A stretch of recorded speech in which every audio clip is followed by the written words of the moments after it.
everybody, and welcome to the Smart Buildings Operations presentation and panel discussion today, where we're talking about data-driven innovation and ROI. So let me just start off by making sure that you're in the right session, and welcome and thank you for joining us today. So let's start by familiarizing yourself with the webinar tool. So if you take a look around for the chat and tell us where you're located. Now, a little bit of housekeeping, things to be aware. So upcoming known dates for future events, July 15th, there's going to be an accelerated digitization in energy and utilities. August 12th, there's going to be an IIoT World Energy Day. And then we're also taking questions from you at the conclusion. So please post those to the chat. Now, for those of you with a busy schedule and timekeeping, this track will run for 55 minutes or so, and we'll have you out of here on time, I promise. So it wouldn't be possible to run this virtual conference without our sponsors. So our huge thanks to MachineQ, a Comcast company. But before we get into it, I'd like to tell you a little about the IIoT world. The IIoT world is the leading authority on industrial IoT. IIoT World is a digital media outlet bringing the latest industrial Internet of Things, virtual conferences, and content to a global community of over 279,000 decision makers and influencers. The IIoT World focuses on delivering daily insights on IoT, artificial intelligence, augmented reality, predictive analytics, digital disruption, autonomous cars, cybersecurity, machine learning, and, why we're here today, smart cities. With housekeeping out of the way, I'd like you to introduce our topics and speakers. But first, since this was a smart cities focus, and we're now opening the aperture a little bit to smart buildings, we thought it might be a good idea just to help break the ice a bit and talk about how we get from smart cities to smart buildings.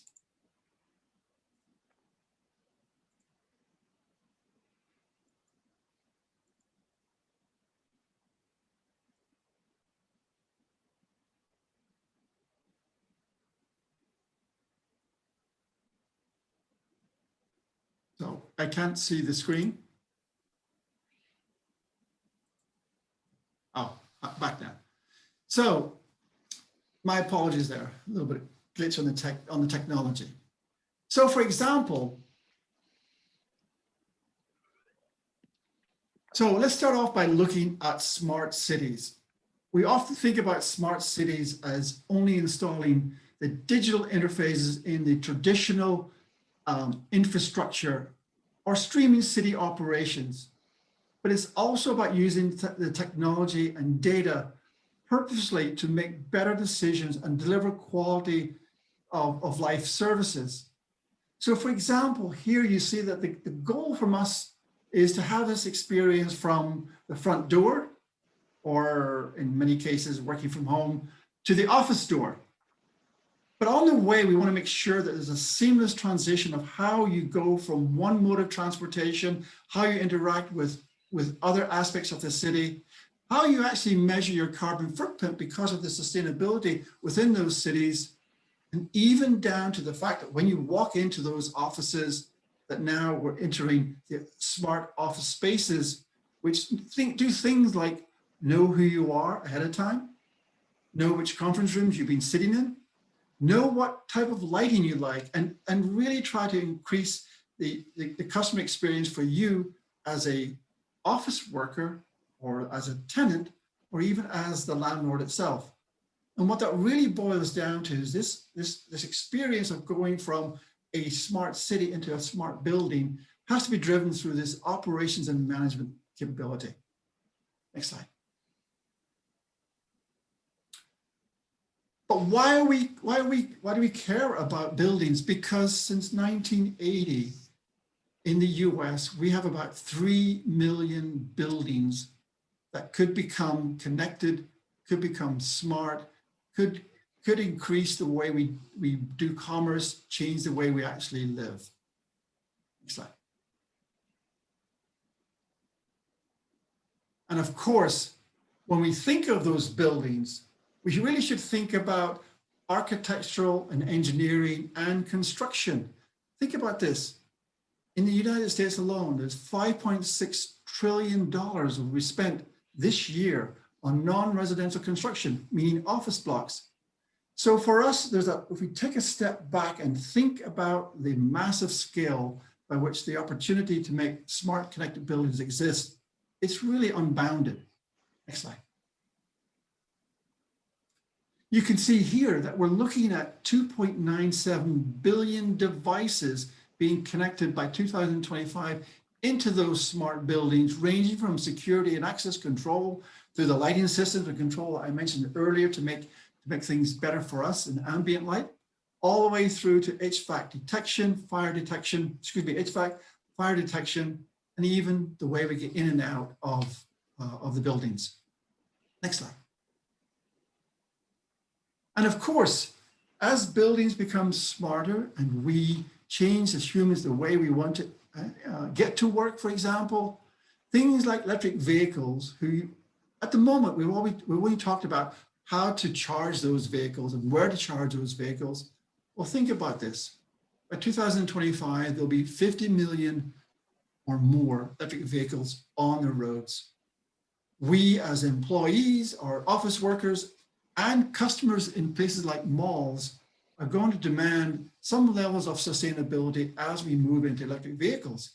And from there, there'll be services that will be created from that, such as in your buildings, free charging, or come to the mall and have loyalty systems which match you based on when you charge and how you spend. But really, at the end of the day, as we think about energy inside those buildings, we have to think about the energy management versus electrical capacity in those buildings because of new services driven by new capabilities such as electric vehicles. So, next slide. The one thing we want to talk about today as we drill into these smart buildings is that intersection of the construction technology, the property technology, and the insurance technology, where we think this is where the heart of the smart building operations is going to exist. And much better than I to talk about this, we have an awesome panel today. Next slide. So what I'd like to do is hand over to the panelists to introduce themselves, and then let's get started. So let's start off with Shakaya. Introduce yourself. Thank you. Good afternoon, everybody. My name is Shakaya Gambarian. I'm the Senior Director of InsurTech and Channel Partners at Eddy Solutions. Eddy Solutions is an IoT water monitoring company. We're able to provide protection against water damage for all different asset classes at various phases of a project, including course of construction. I predominantly focus in on the insurance space and work with a lot of insurance partners. And I'm really looking forward to being a part of this discussion today. Thank you. Brian, you're up. Thanks, Vernon. Great to be here with everyone. Thanks to IoT World for hosting us. I represent MachineQ, part of the larger Comcast family of companies. I have been one of the co-founders of our group and oversee strategy and planning for us. And MachineQ, our goal is really to enable companies like Eddy and Shakaya's team, where we provide services to help them connect their devices to their application. And typically, we've been focused on new RF, LoRa, for instance, but burgeoning into other areas like BLE and other innovations coming down the pipe. But we typically work to help companies connect their device, get that data across the spectrum multiple different ways, and get that to their application, helping it make their focused, easier to get to market and run their business more efficiently. Part of our value too is since we're part of Comcast, we work with many different buildings, typically on connectivity and more recently on Wi-Fi, and how do we make and bring IoT solutions to market that are relevant to that large customer base. Great, thanks, Brian. Genevieve. Thank you, Vernon, and thank you, Lucian, for hosting this panel. Happy to be here. I'm representing Ernst & Young. I lead one of the real estate practices that focuses on governments, public sector, including higher education, and even some very large Fortune 100 companies. And what we do is more than just the tax and finance that many people know EY for, but we have a whole spectrum of supply chain operations, of course, real estate strategy across the life cycle of facilities, as well as human capital management and digital solutions. But today is so exciting for me to talk about because I've spent the past 10 years working specifically in the space of transforming real estate to address operational efficiencies, workforce productivity and well-being, and even cost reduction measures. I'm so happy to speak on that subject today. Well, thank you, Genevieve. Actually, Genevieve, I'm going to do a little switch on the agenda and start with you. We talked about this flow of smart cities, looking at the smart buildings, but in particular, the construction side of buildings. Could you walk us through the steps needed to successfully implement that long-term building strategy as how you see it? Yeah, I'd love to. Design and construction is complex, but it really creates that built environment that can impact and influence behaviors.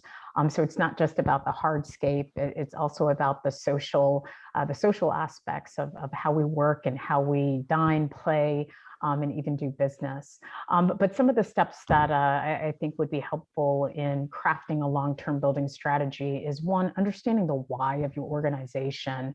Why do we exist? What's our mission? What's our ultimate objectives? And who's the market that we're serving? That can be customer, client base, and even employees, but then quickly identifying the problem that you're trying to solve for. Because depending upon the type of building that you're in, the type of work that the organization does will dictate what problems arise and what is being solved for. With that, of course, is retaining the right pool of experts. You need both that balance of boots on the ground experience as well as some strategic advisory experience so that you can bring best practices from across the industries as well as a particular segment of the business. Also having the appropriate size and representation of a governance body in the organization to have oversight of how any strategy will be planned as well as executed is important. And just as important to that is having an influential champion to make sure that the ideas are sustainable and they live a life beyond some leadership changes that often are experienced. And also I would include combining both deep research, demos of different technology, as well as piloting a range of solutions. Sometimes it doesn't always work at the first try, but based on an ability to thread adaptation and flexibility in the strategy is helpful. And lastly, of course, is defining desired outcomes and how that's going to be measured and how often, so call it a performance management framework in order to make sure that the strategy that is originally designed or the spirit of intent actually comes to fruition. Genevieve, that's great free advice here. If anyone's listening, they just got their lunch paid for by, I was writing some of these down. I think we got 9 steps there. Shakaya, you bring an interesting view to the panel here. Are you seeing any increase in interest in the IoT at the sites that you might be beginning to look at based on your background or what he's trying to achieve? And how are you approaching it? Yeah, so I think we've definitely seen a lot of interest from developers, constructors, as well as insurers, really all the stakeholders that are involved in a build right now. Obviously, with previous claims, water compromising a lot of them, they've identified a need for technology, obviously Eddie being a component from the water side, but there's definitely smarter ways to build today than there was hundreds of years ago. And people are really trying to adopt these technologies, and to some of the points that Genevieve had, really creating those KPIs, piloting, understanding the technology and ultimately the benefits that it's going to have for them. And our kind of direction at Eddy is really understanding that client's why, spending time to see, well, what have you learned from your previous builds? Where have you had previous water damage claims from the builds? And one of the things that we've come to realize with working with insurance partners is majority of the time, when there is a claim on site, it happens when nobody is there. It doesn't happen during the operating hours. So by having technology, by having essentially eyes on your project when you're not there, you have the insights to make sure that you're not going to have any project delays, and occupancy won't be delayed for residents in those units by being able to leverage data on these great platforms that are available for that course of construction phase.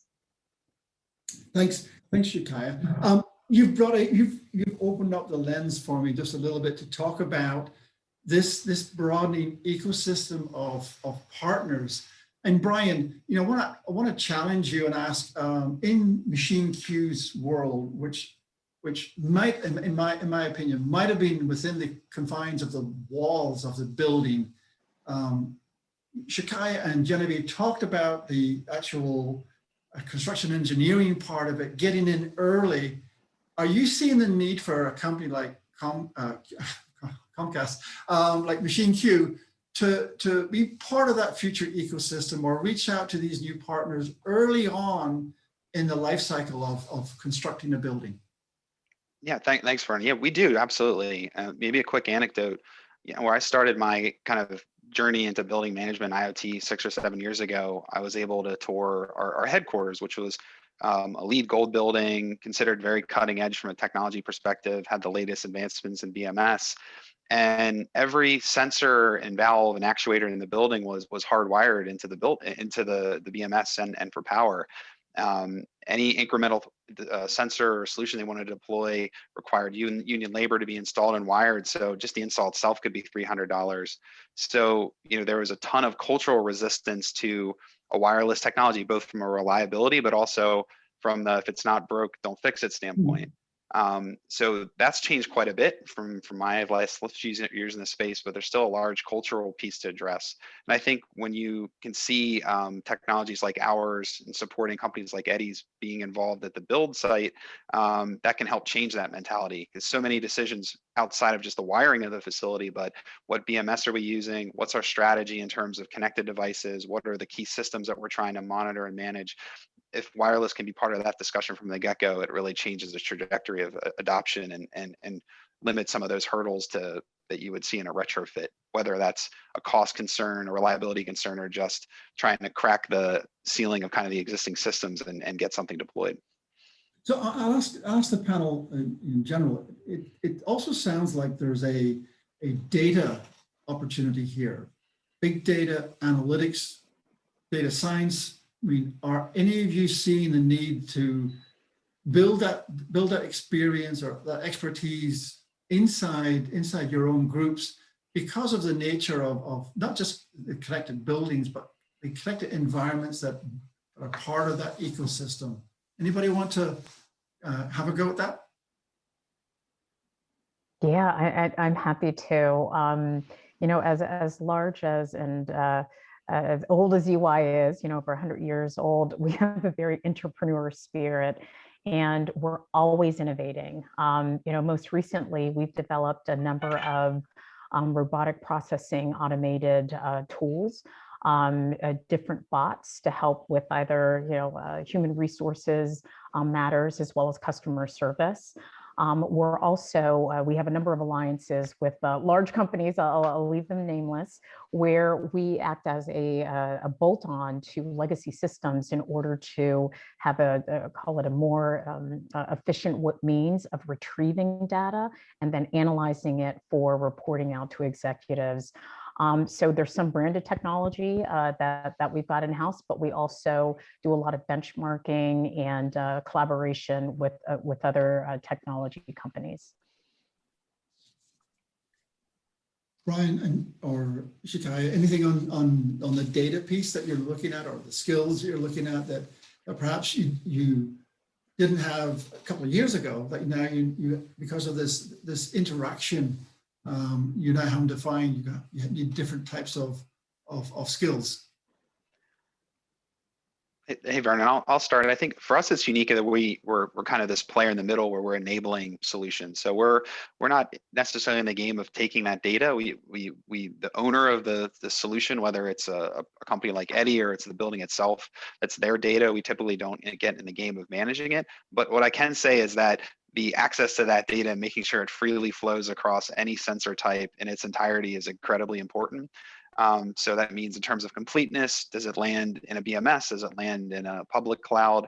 Have to have flexibility there. And then security has to be an ironclad answer around how that data is protected and how it transits the network. So we're focused on that and enabling partners like Eddy to have a good story around that, have a good plan and focus on the core solution and what it's delivering to the market as opposed to the bits and where they flow.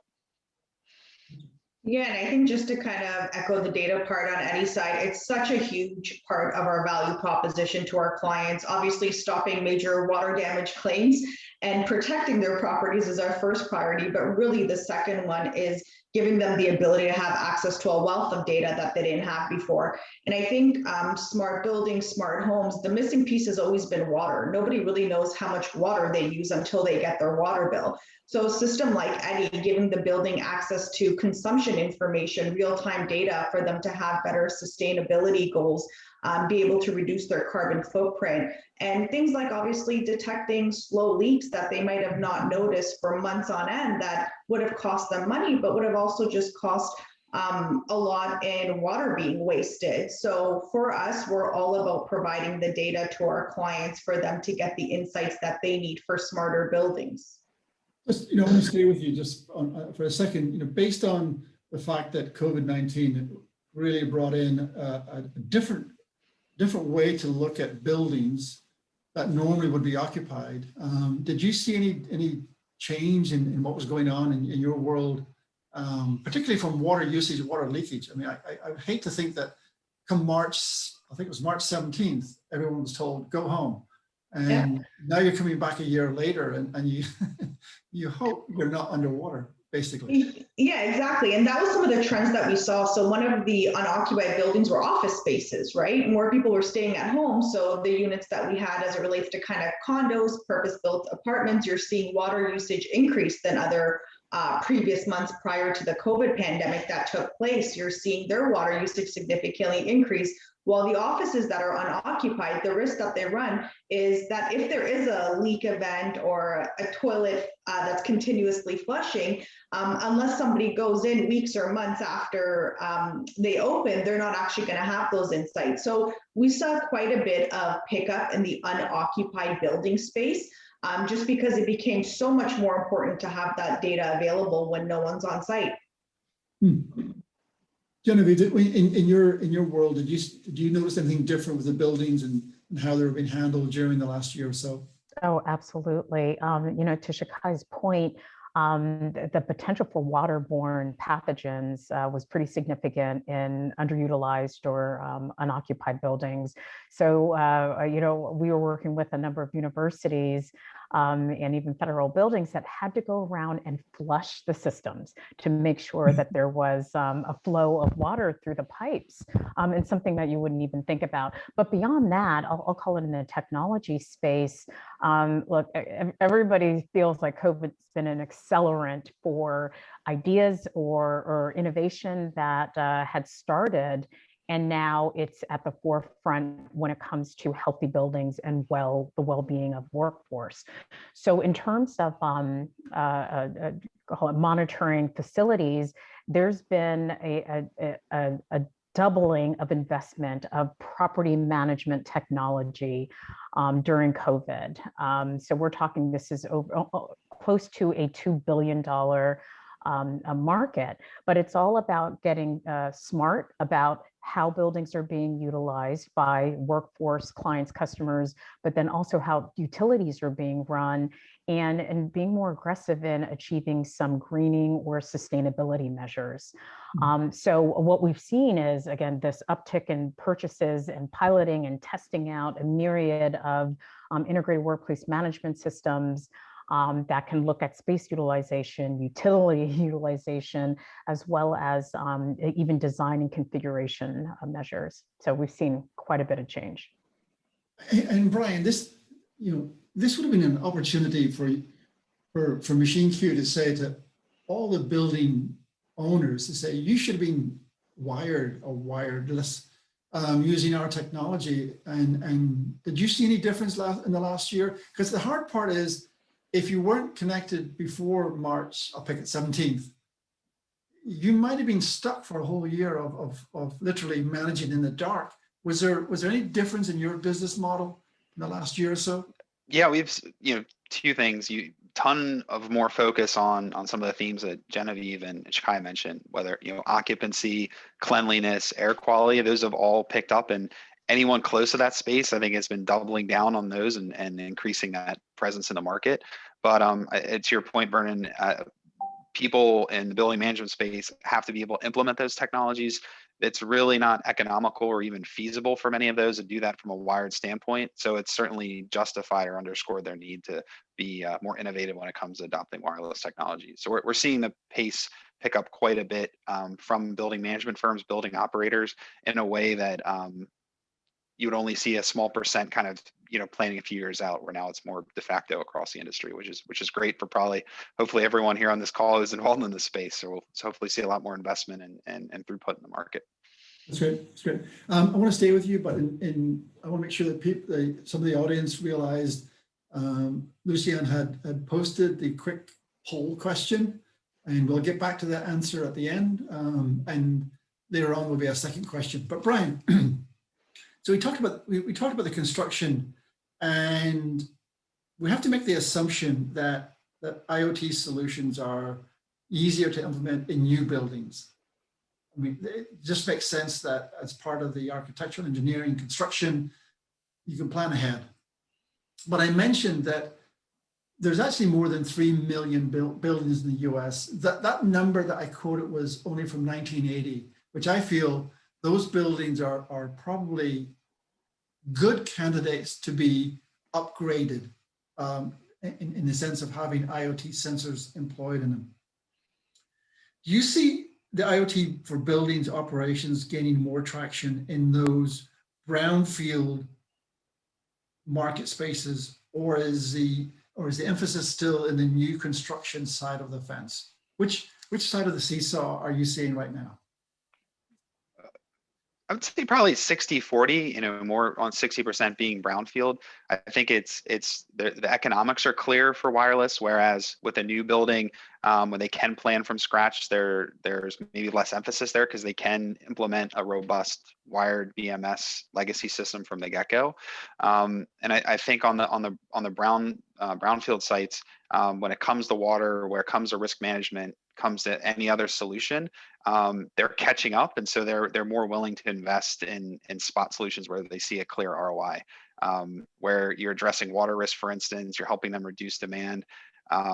That's sparking them to move faster. And the wireless connectivity piece, we've learned the hard way after being in the space for a few years, talking to building managers and building owners about RF and unlicensed spectrum. You can see the body language and eyes glaze over. But when you can bring battle tested solutions that have a clear documented ROI, it really changes the narrative very quickly. And once you can move beyond the tech, and it's solution oriented. So I think based on our footprint, how we work with buildings at Comcast, obviously we're involved in construction, but we have those existing relationships where we're providing connectivity, Wi-Fi, other video services today. We'll continue to look at retrofits as our primary go-to-market channel. Gotcha. Thanks. And Shakai, what's your approach to those existing buildings? I mean, remember I said earlier, it's so easy if it's a nice shiny new building to put sensors in and be able to detect anything that the insurance data that would be good for the insurance industry. I mean, how are you approaching the retrofit side of that storyline? I mean, is it hard for you to get into the minds of customers to say this is a good idea? Honestly, not hard to get into the minds of the client as you kind of put it on the retrofit side. The truth is with aging infrastructure, they've probably had some issues in the past.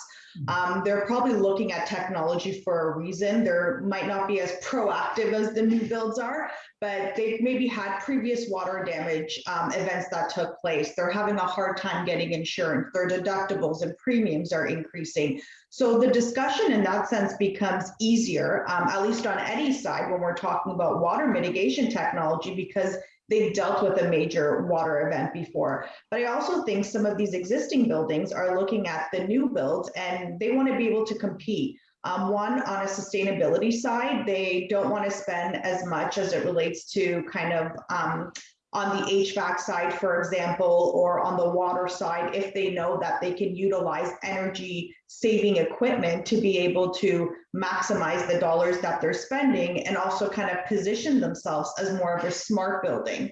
So I think the conversation for us on retrofits have been going really well. And I think there's definitely a use case for them to be able to adopt technologies and really take advantage of the market and what's available to them.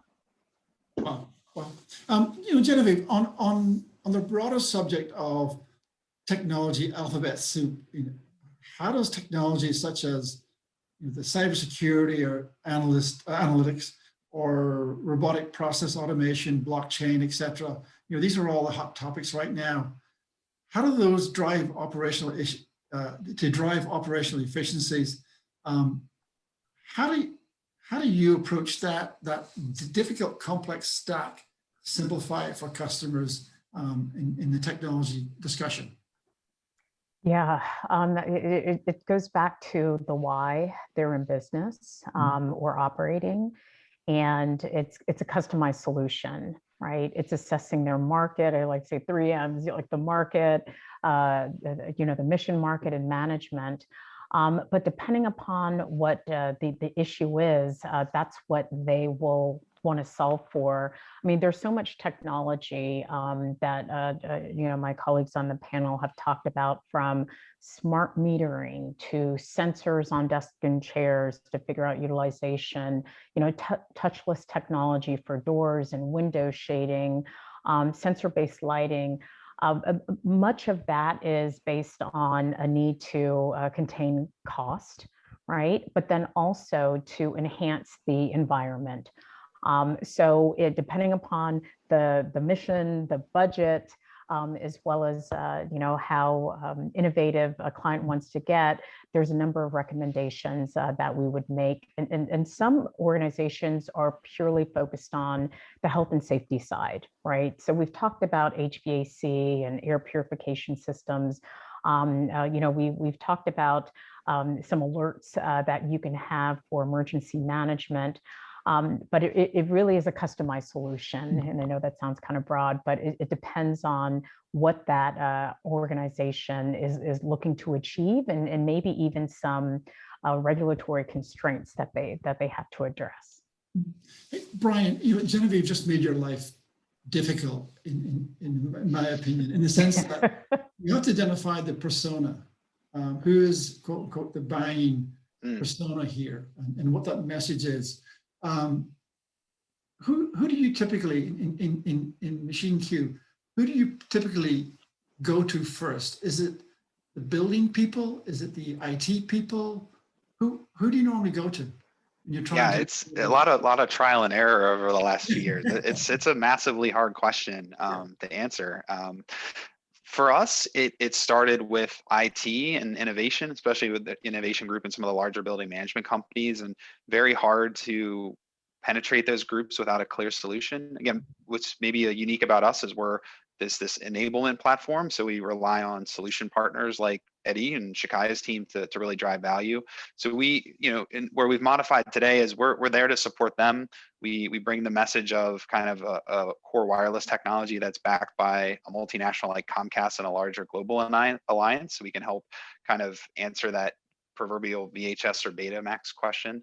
But clearly where we're all getting traction is a solution backed with key citable use cases, a defined ROI, and ultimately the building manager and who's controlling kind of the P&L is the ultimate party to get to. Certainly a long journey to reach that, folks, depending on the organization, but that's where we're getting the most traction. IT or innovation or kind of architecture alone isn't carrying the day. Yeah, Shakai, I'm assuming your buyer is fairly easy to identify. It's probably the building manager as opposed to IT in that sense.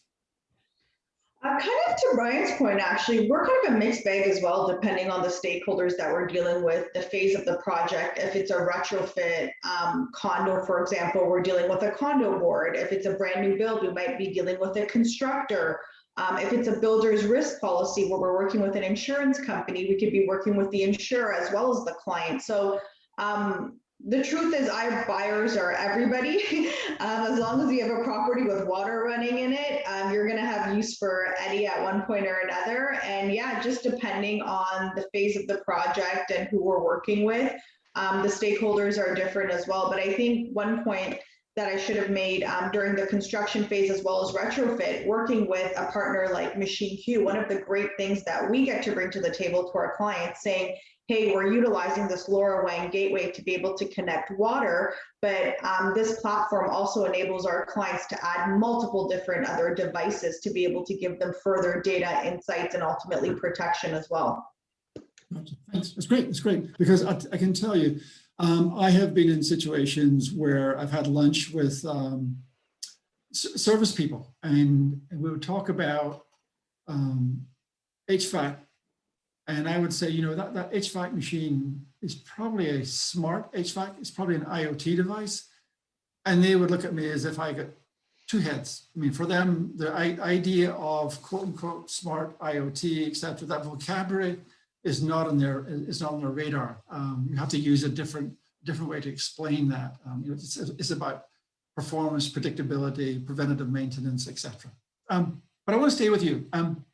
So our theme is smart building operations.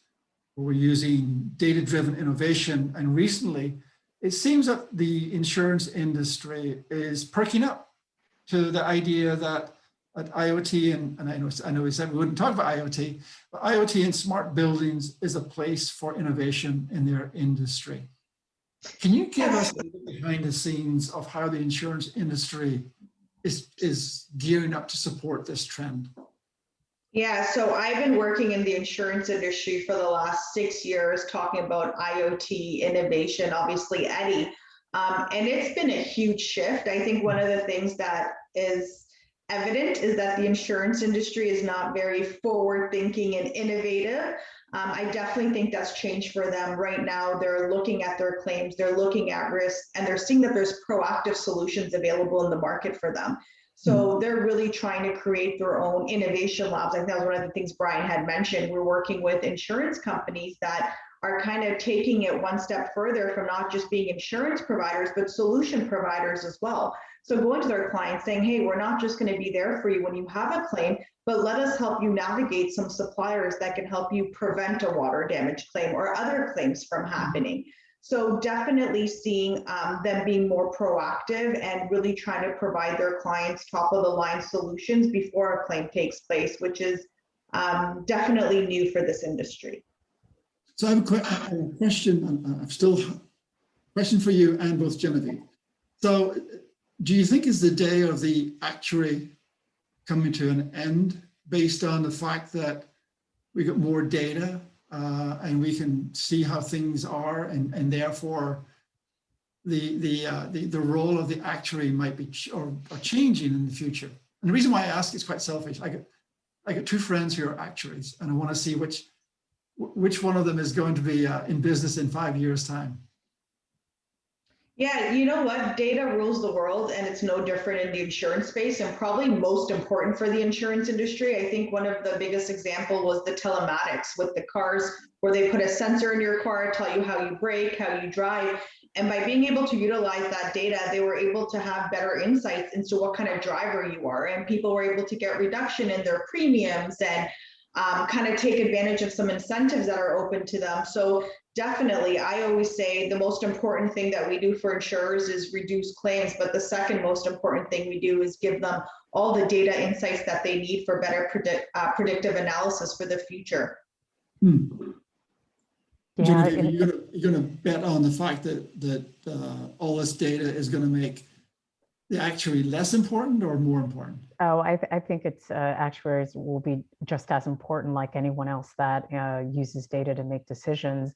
I mean, data is, I call it, it's raw information, and depending upon the analytics that you build to automate the analysis of that data I think is more a human element in that that creation.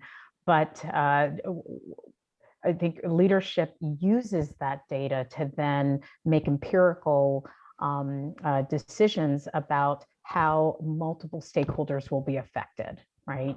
And so if you know more about the ecosystem of your buildings inside and out, you can take better measures to enhance whatever it is that you're focused on, right? Whether it's health, safety, customer service, cost management.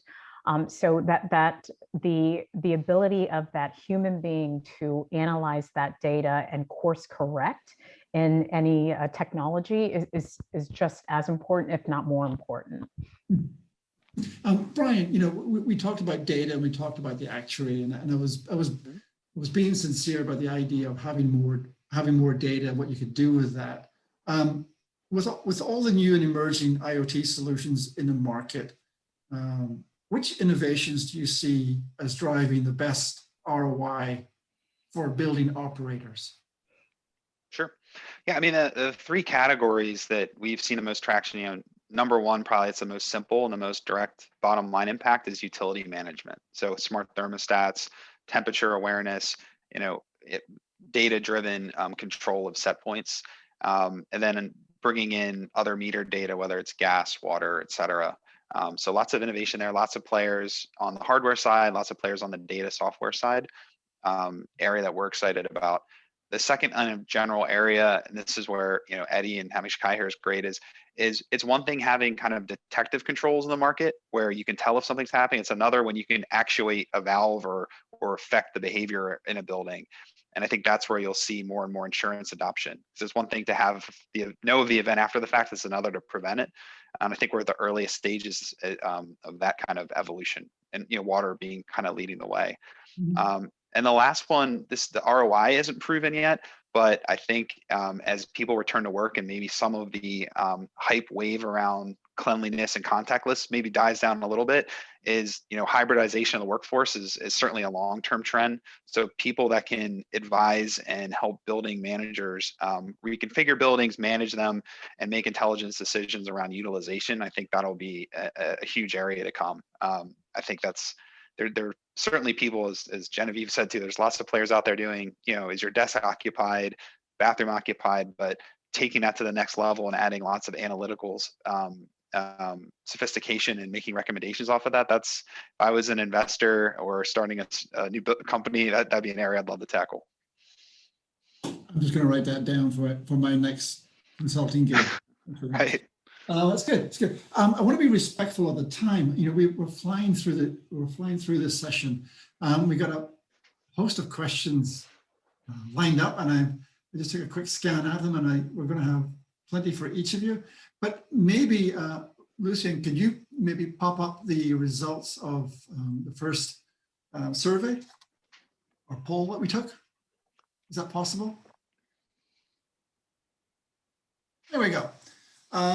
So what we got here, how would you rate your organization's maturity level for installing and utilizing smart building systems? Okay. Not ready. So that's 54% are either not ready or in the planning stage, and we add in 23. So you get about 70. Yeah, you get about 75% are just about to make that shift. And you know, we talked about COVID, and Brian, you talked about once people come back to work. Would any of the panelists like to think that those numbers are going to change in the next 12 months? That people are going to go from being not ready to thinking, I'm not falling into that trap again.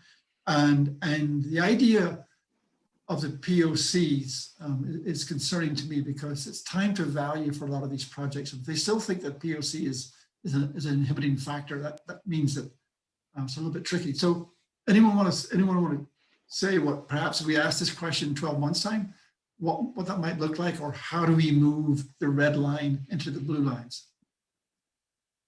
Yeah, I guess two great questions. I do believe that the number of folks that aren't ready, that will be significantly reduced, and the initial planning will skyrocket. I do think the fully functional, fully ready, that may move the needle just a tad, but because a lot has to do with not only budget, right, and financial priorities, but cultural change. There's a number of, call it middle management and senior leadership, that still wants to see people in the office versus using technology to manage who's in the office and that building utilization. And unless an organization sees has a catastrophic event that forces them to take a deeper look into how they're running their facilities, and if there is, call it a regulatory or for whatever reason, a competitive environment that directs the organization to achieve more sustainable measures, that needle's not going to be moved much. COVID, as unfortunate as the pandemic has been, the silver lining is this emphasis on people and this health and safety of buildings that really wasn't at the same level, even a year ago, let alone 10 years ago. So I think more panel discussions like this, more papers and research to evangelize the importance of having the right technology, have insight into how people operate in buildings as well as the buildings operate themselves, will be helpful in moving that needle. Ryan, Shakaya, any comment? Yeah, I was surprised by the red line. I thought, obviously there's a bit of a self-selection bias for the folks that are going to join a smart building panel, that, your organization's heavily involved in the space. But if you look at it, generally speaking, I don't think those percents seem very far off from the real market. Definitely agree with some of Genevieve's points. And I would expect the proof of concepts quantitatively across the industry has already picked up, and will really pick up as people start returning to the office, this summer and in the fall.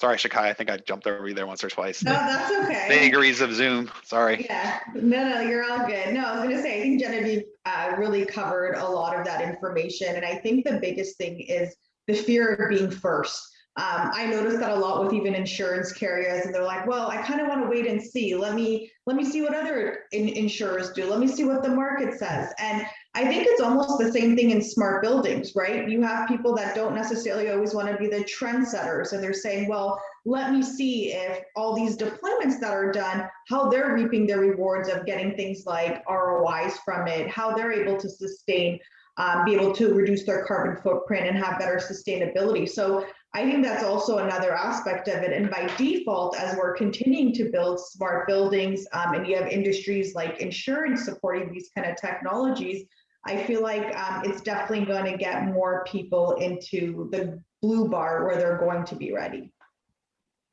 So I love it. I got a question, or more of a statement, but I think it sums up a lot of the key points that we're wrestling with today. It says the combination of VR, I'm assuming virtual reality, command and control, and telemetry data from sensors is a giant opportunity. All the sensors and data in the world are worthless without a collaborative environment to assess and discuss. What do you think, guys? I agree. I think sometimes one of the issues that I get into with insurers, like, well, we have 150 data points. So they're like, well, I don't know what to do with 150 data points. And it's really narrowing down those data points and finding what your objectives are. And to that point, being collaborative, looking at what your business goals are. What are you trying to achieve with this data? I definitely agree. Sometimes too much data is not good for you. Wow. I agree. Unless you, but the interesting thing is, I always think that data is not like wine or cheese. It doesn't age well. You know, so you got to I use like it that. when it's created, got to do something with it and do it. Brian, it looks like you're going to say something now. No, I like the statement. My gears are turning how VR factors into this. I'm thinking of the usual Minority Report person looking at the awesome screens and turning everything with their hands. But UI is definitely a challenge here, whether it's virtual or just panes of glass. Definitely something that we have to deal with on our side. How you silo other solutions? How do you get in BMSs? Where do the decision makers on a day-to-day basis want to interact? So improving how building managers can manage that data, make it simple, where you can have someone who's not deeply wedded to IoT and tech be able to interact with these systems, manage rules, manage alerts. That's something that people across the industry are continuing to just kind of innovate on, and there's tons of room for improvement around that UX. So I don't know if I went off completely off base on that VR comment, but I think that's a key area to further adoption is not 100 apps, maybe not one, but making it simple for everyone. And that's a very tough nut to crack. Right. Lucia, maybe get the second poll question.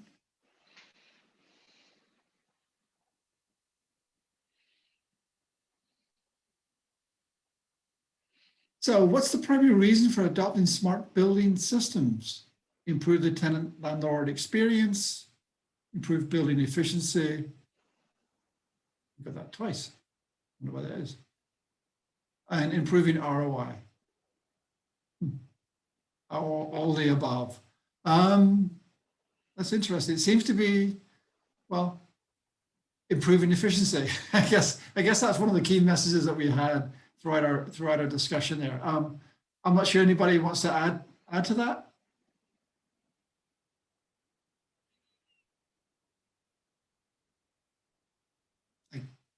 Yeah, I think I agree with you. It's about efficiency. Question for anybody and everybody here. Do you see the smart buildings as being led by the architects, the facilities managers, the owners, or IT leads, specifically with new build? I think we sort of nibbled around that a little bit. I know that Genevieve and Brian, you both picked out a couple of the personas, and as did Shikaya. So anybody, any additional points in this one?